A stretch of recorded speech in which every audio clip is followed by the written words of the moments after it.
के तेरे नाल नचना হ্যালো এভরিওয়ান, আশা করছি আপনারা সকলেই ভালো আছেন। তো এই সকল ধরনের ভিডিওগুলো এডিটিং করার জন্য আমাদের কিছু ম্যাটেরিয়ালস প্রয়োজন হবে, যেগুলো ভিডিও ডেসক্রিপশনে দেওয়া থাকবে। ওইখান থেকে ডাউনলোড করবেন, করার পর ফোন থেকে ক্যাপকাট অ্যাপ্লিকেশনটিকে ওপেন করব এবং নিউ প্রজেক্ট অপশনে ক্লিক করব। এরপর ভিডিওস অপশন থেকে আমরা প্রথমে একটি ভিডিও ক্লিপকে সিলেক্ট করে এটাকে অ্যাড করে নিব। এরপর চলে যাবো আমরা ক্লিপসের এন্ডিংয়ের দিকে। যদি ওয়াটারমার্ক থেকে অবশ্যই রিমুভ করবেন। এরপর ফটোস অ্যাড করার জন্য প্লাস আইকন, এরপর ফটোস অপশন। এরপর এখান থেকে আপনার গ্যালারিতে থাকা সকল পিকচার এখানে দেখতে পারবেন। তো এইখান থেকে আপনি আপনার মতো করে 8টির মতো পিকচার সিলেক্ট করবেন। সিলেক্ট করে এগুলোকে অ্যাড করে নেবেন। এরপর এখান থেকে আমরা রেশিও অপশনে ক্লিক করে 6:9 রেশিওটাকে সিলেক্ট করব।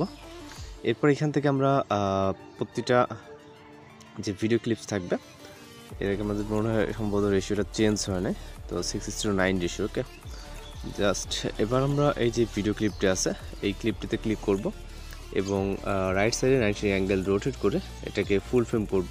আপনার যদি 1-2 ডিগ্রি কম বেশি হয় সেক্ষেত্রে ওইখানে সমস্যা নাই।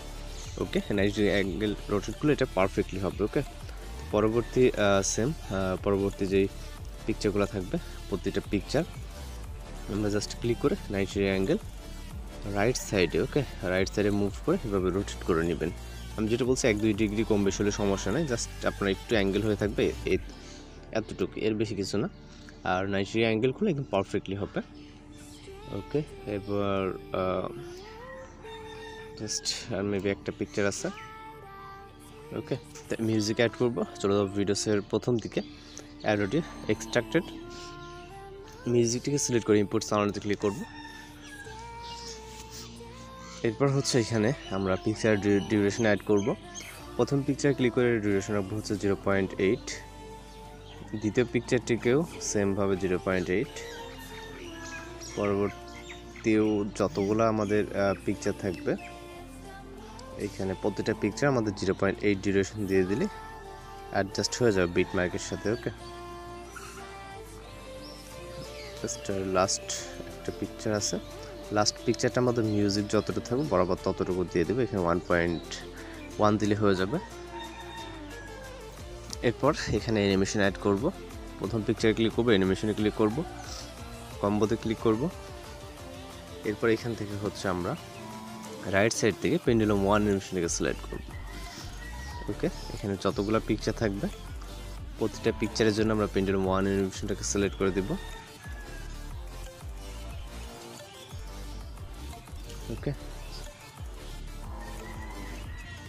এবং এখান থেকে আমাদের ট্রান্সফর্ম ইফেক্ট অ্যাড করতে হবে, এই জন্য ট্রান্সফর্ম বক্সে ক্লিক করব।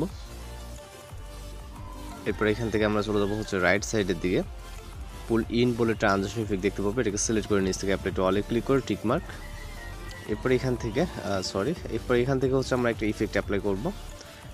ফটোসের স্টার্টিং পয়েন্টে চলে আসবো, ইফেক্ট অপশন, এরপর ভিডিও ইফেক্ট অপশন। এরপর চলে যাবো আমরা নাইট ক্ল্যাপ ক্যাটাগরিতে। আসার পর এখান থেকে আমরা কিছুটা নিচে চলে আসব, এখান থেকে একটা ইফেক্ট অ্যাপ্লাই করতে হবে। স্টপ ইফেক্টটাকে সিলেক্ট করব। ওকে, সিলেক্ট করার পর টিক মার্ক। ইফেক্ট লেয়ারটাকে ভিডিও এন্ডিং পর্যন্ত নেব ফটোস স্টার্ট থেকে। এখন ভিডিও রেজুলেশনটাকে এখানে 1080 রেখে এখান থেকে এক্সপোর্ট অপশনে ক্লিক করব। ওকে, তো জাস্ট কিছুক্ষণের ভিতরে আমাদের ভিডিওটি লোডিংয়ে সেভ হয়ে যাবে। তো এখন আছে আমাদের হচ্ছে 6:9 রেশিওতে, আমাদের এটাকে 9:60 রেশিওতে ভিডিওটাকে নিয়ে আসতে হবে। এই জন্য ভিডিওটি এক্সপোর্ট হওয়া অবধি আমাদের এখানে জাস্ট কিছুক্ষণ ওয়েট করতে হবে। এইখানে খুব বেশি সময় লাগবে না, আপনার 30 থেকে 40 সেকেন্ডের মতো সময় নেবে ভিডিওটি এক্সপোর্ট হতে। ওকে, যেরকমটা দেখতে পাচ্ছেন। ওকে, তো ভিডিওটি এক্সপোর্ট হয়ে গেলে এখান থেকে ডান অপশন, এরপর নিউ প্রজেক্ট, এরপর ভিডিওস অপশনে ক্লিক করে মাত্র যে ভিডিওটিকে এক্সপোর্ট করলাম এটাকে সিলেক্ট করব এবং অ্যাড করব। রেশিও অপশন যেটা ছিল 9:60, এটাতে ক্লিক করব। ক্লিক করার পর টিক মার্ক। এরপর আমরা এই ভিডিও লেয়ারে একটা ক্লিক করে এটাকে লেফট সাইডে 90 অ্যাঙ্গেল রোটেট করব এবং এটাকে ফুল ফ্রেম করব। ওকে, দেন ওয়াটারমার্ক থেকে অবশ্যই ইউজ করবেন। ভিডিও রেজুলেশনটাকে 1080 রেখে এখান থেকে এক্সপোর্ট অপশনে ক্লিক করে আমাদের ভিডিওটি সেভ হয়ে যাবে। তো এখন আপনি এটা যে কোনো কোথাও ইউজ করতে পারেন। তো এইভাবে এই ধরনের ভিডিওগুলো মূলত এডিটিং করে নিতে পারবেন। এবং এছাড়া যে ম্যাটেরিয়ালস আছে সব কিছু আপনি ভিডিও ডিসক্রিপশনে পেয়ে যাবেন, এখান থেকে ডাউনলোড করে ইউজ করতে পারবেন। তো এই ক্লাস এডিটিং টিউটোরিয়াল দেখা হচ্ছে পরবর্তী কোনো ভিডিওতে। সবাই ভালো থাকবেন, সুস্থ থাকবেন।